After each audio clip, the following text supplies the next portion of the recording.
quelqu'un qui donne l'impulsion, personne ne fera rien. Hein, c'est l'œuf et la poule. Donc d'abord, il y a un problème de coordination. L'État, il est là pour lancer un grand programme. Secondement, vous avez l'idée qu'il y a une prise de risque. On ne sait pas si ça va marcher. On est quand même dans des activités à forte intensité à recherche-développement.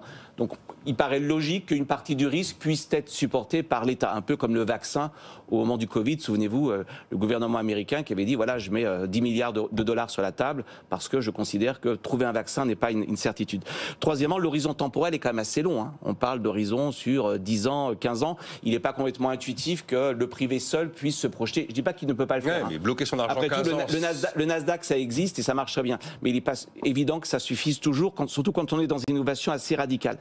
Quatrièmement, on est quand même sur des investissements qui sont très en amont. Recherche, développement, infrastructure, donc ça ne pose pas véritablement de problème de concurrence. J'ai même envie de dire, grâce à cette politique industrielle, vous allez créer de la concurrence demain, puisque vous allez créer un marché. Et puis surtout, ce que j'aime beaucoup dans cette politique, et ça rappelle ce que font les Américains, ce qu'ont fait les Japonais il y a 30 ans, c'est qu'on ne désigne pas à l'avance le vainqueur. On ne vous dit pas, telle entreprise va être en charge de la politique hydrogène. On vous dit, voilà, qui veut participer à ce grand programme européen? J'ai regardé, il y en a 29. 29 entreprises sur ce seul programme hydrogène. En clair, on crée de la concurrence entre les entreprises. Et donc, politique industrielle et concurrence, non seulement ça ne s'oppose pas, mais j'ai même envie de dire, c'est la politique indus en amont qui va vous créer ensuite de la concurrence en aval.